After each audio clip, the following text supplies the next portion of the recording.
what is it like to be an editor-in-chief? Today, we are here with Associate Professor Vanessa Ratten. Hi, Vanessa, how are you? I'm good, Park. How are you? Thank you so much for your time, and I'm doing well, thank you. So, as an editor-in-chief, what do you do for your daily task? So as an editor-in-chief, I manage the journal. So I'm doing a lot of things concurrently in terms of strategizing, but also making sure, that articles are going through the pipeline. So as an editor, I'll first check new articles that come into the system and read through the articles and see if they fit the journal. But I'm also kind of, doing other things, in terms of managing the flow of articles. So making sure that articles are going through the review process in a timely basis, that reviews are being submitted on time.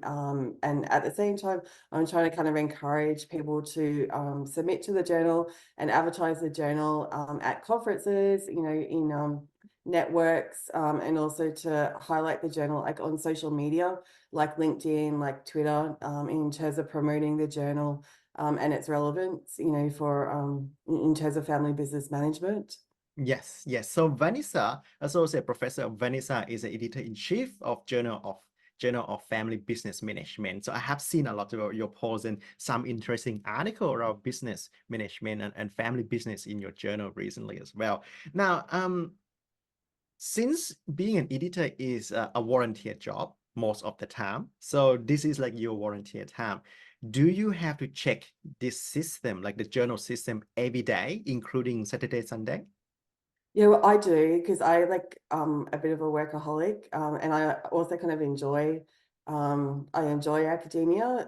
So I think whenever I receive a message or some kind of update, I would check it as soon as I get it. So I think particularly in terms of maintaining the journal, but also having that passion about academia. So being really interested in new kind of articles, what's being written, what's being said, and also trying to get more kind of interest. So I think it's really kind of passionate, being in academia that we can do that, in different time periods. But because we're really interested in the topic of family business management, it's like a pleasure, to read, and to look at that academic, publishing process. Yes, the journal is very lucky to have someone who is so passionate to be, the leader, editor-in-chief of the journal. Now, when we talk about Scholar One, so as an editor, when someone submits the system will then send an email to you. And I would guess that you're using your email as a to-do list so that when you see something, you just go jump there and then answer it as soon as you can when it's appropriate. Okay, that's could you please tell us more a little bit about your time management? I mean, you have touched a little bit already, so let's have a quickly mention about time management. Like roughly how many hours you might spend, say, per week on this as an editor? Yeah, so it can range like depending on how many articles and then how many reviews are being finished. So normally like at the minimum like an hour, but it can range from like 3 or 4 or more depending on the amount of articles that are coming in. If like a new special issue is coming up, so we've got new special issues on artificial intelligence and family business and sustainability and family business. So it can depend, and also how many emails or messages you're getting from authors or other people about the journal. So in terms of kind of time management, I'm pretty good in terms of managing that process because I've been in academia for like 20 years, and also have a lot of experience. So I know how to manage Hmm. that, and also kind of getting to know the reviewer pool, the good reviewers who will do reviews on a timely basis, but also new reviewers, kind of managing them, and if they've got any questions about the review process, because sometimes reviewers can be unsure, did I do a good review, is there anything that I can improve on? And sometimes I get those kind of emails too, asking about the quality of their reviews. I try and reassure them, but also give them like tips about what other things that they could include in the review, to make it more higher quality. Yes. So it seemed to me like this one of the secret is you have a good team within the journal itself that is very important as a backbone and of course under your leadership there. So if it appropriate, what motivated you to explore to this role as an editor-in-chief? So what motivated me, I'm really interested in family business. So coming from a family business background, it's a really topical issue for me. So, my parents owned small businesses and I was really involved in them. So I know kind of like, the hardships of a small business, but also the good things about a small business. So I like, in terms of motivating me to be an editor, the topic of family business is really close to my heart. But also in terms of academia, I think, in terms of being an editor, you've got that strategy. So you can, push, or, manage the journal and like, strategize in terms of what it should be doing. So it's really exciting to have that. And also motivates me to be an editor too, in terms of engaging in conversations with people from around the world. So it's a really good way to create that community and network. So a lot of my research has been with international, people. So people in Australia, but also people in other countries around the world, like Portugal, like Spain, like United Kingdom, Indonesia. So it motivates me, that global community that you get from being an editor, but also kind of utilizing my network. So I've got a really good network in terms of international, researchers, scholars, practitioners, policymakers, in family business. So that really motivated me too, because I really like that. And I also like to, be able to kind of mold the field of family business in a way, by, encouraging, different topics to be explored, around family business management. Mm. Thank you so much to share the story and the motivation around, why you want to be taking this role. Now, you have touched about being an editor-in-chief. There is a strategic that, you can create a few strategy in terms of leading the journals. What is the difference between, because I noticed that you have been act as a guest editor for a number of special issue. So what is the difference being a guest editor and the editor-in-chief of this journal? Yeah, so editor-in-chief is like a continual thing. So you've got, like for the Journal of Family Business Management, you've got 6 issues that I think there's 11 articles in each. So that's like 66 articles per year, that need to be published. So there's quite a lot of work in terms of the review process with a guest editor, position. So I've guest edited a number of top journals, including like Marketing Intelligence and Planning, International Entrepreneurship Management Journal, um, education and training, international management, international journal of management education. I've done a lot of guest editing from the top A and quartile 1 journals, but that's on a specific topic. So, with a specific topic for a guest editor, you're looking at it on a short time period. So I just did another guest editing for Thunderbird International Business Review, and that was on artificial intelligence and international business, which has just been published online. So for that guest editing, it was on specifically artificial intelligence. And, so normally like guest editing is on a specific topic, that's really relevant. And, looking for articles on that specific topic, but also guest editing or special journal issues are really highly cited. So it's really important, to foster those special journal issues because they tend to be really highly cited. I did another special journal issue on artisan entrepreneurship in the International Journal of Entrepreneurial Behavior and Research, which is a quartile 1 journal. And that was really highly cited too. So with the Yes. guest editing, you're looking at a specific topic or really kind of like a cutting edge novel topic, a collection of articles. So it can be difficult to get really good, high quality articles by authors on a specific topic. But I've managed to do that for the special issues that I have done, but they're for a specific time period. So you're only looking at a specific time period and a specific topic, but they tend to be really highly cited because people will look at them and they'll know that all the articles in that special issue are on a specific topic, so they can cite the articles on those specific topic areas. And they also tend to get a lot of marketing and publicity in terms of, looking at new topic areas like artificial intelligence and international business. Yes, yes. I think you have made a very good point in terms of special issue. The paper there or the topic tend to be in trend, tend to be in high demand, tend to be some new technology or something that the industry practice are doing and receive quite a high citation because a lot of the time there will be papers that show like a roadmap for the future for the future research decision, direction, or business practice. Now, you have a lot of experience as an editor. So let's say if one day I would like to become an editor-in-chief, just an example, what would be some of those suggestions that you could give to me or our audience to prepare ourselves before we have that role?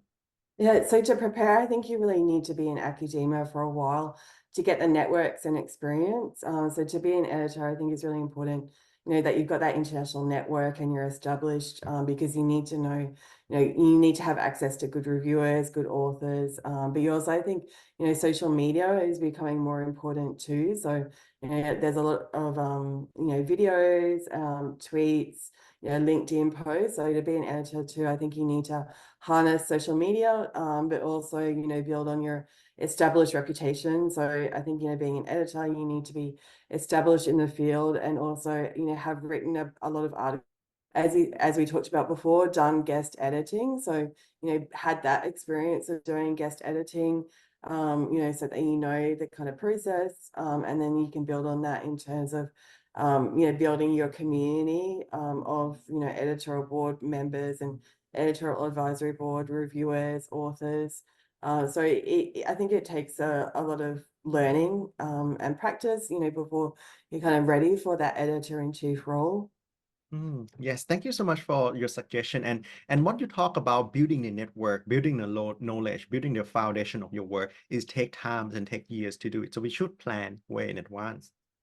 And also we should try to could explore opportunities such as a guest editor before we, do such a big role. We start from small and then have some experience as an associate editor or some other, from other venue if you can.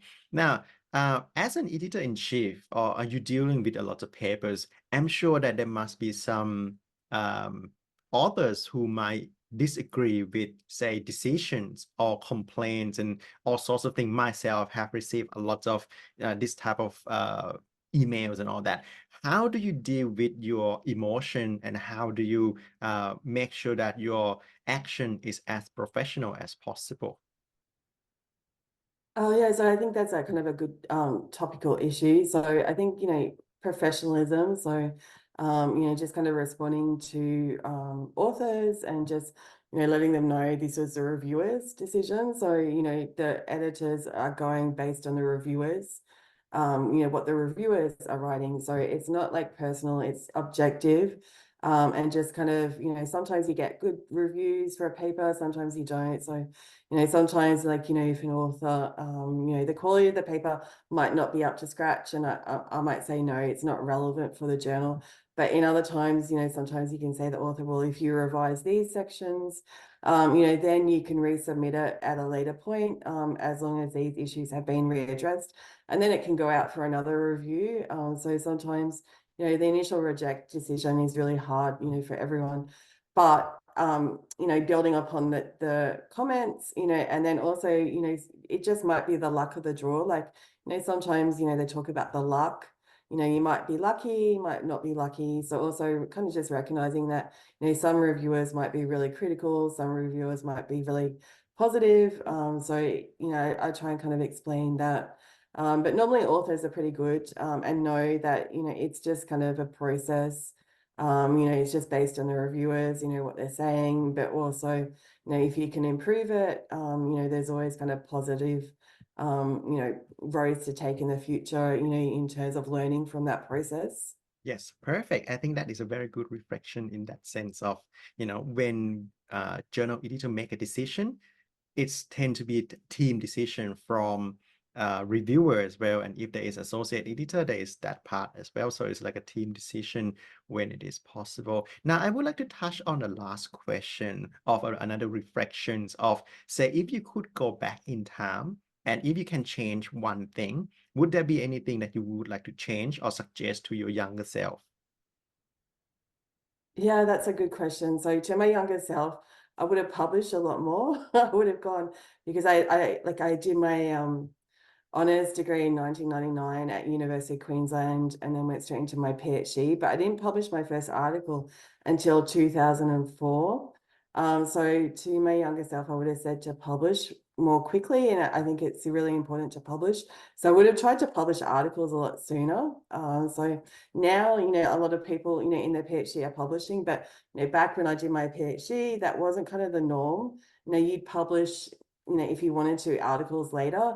So to my kind of younger self, I would say to publish more and more often, because kind of later on, then you realize, the importance. And also, journal impact factors change too. So you see some journals going up. I've normally seen them going up in terms of the metrics. So I think it's important to kind of focus on your topic area, because there's a lot of focus now on journal metrics, which is good, but also you need to kind of focus in your topic area and building your reputation in a specific field. So some of the articles, I publish a lot in quarter one journals, but one or two of the articles that I've published, particularly on sport entrepreneurship and sport innovation, they were in journals that went up in terms of their rating. So I think it's really important for scholars to, really kind of believe in their topic, but also to publish. Of course, you should publish in good quality journals, Yes. but also kind of be thinking about, what you want to be known for in the field, and, building, that kind of profile in particularly, but also kind of pivoting to new kind of areas. Like, for example, I've got a lot of articles on COVID-19 and entrepreneurship. And that was like, we didn't foresee COVID-19. So it's important to take, not just like focus on one topic, but also be open, to new topic areas that emerge and that you think are interesting. So that's the, nice thing about, academia. You can, focus on the topic areas that you find interesting.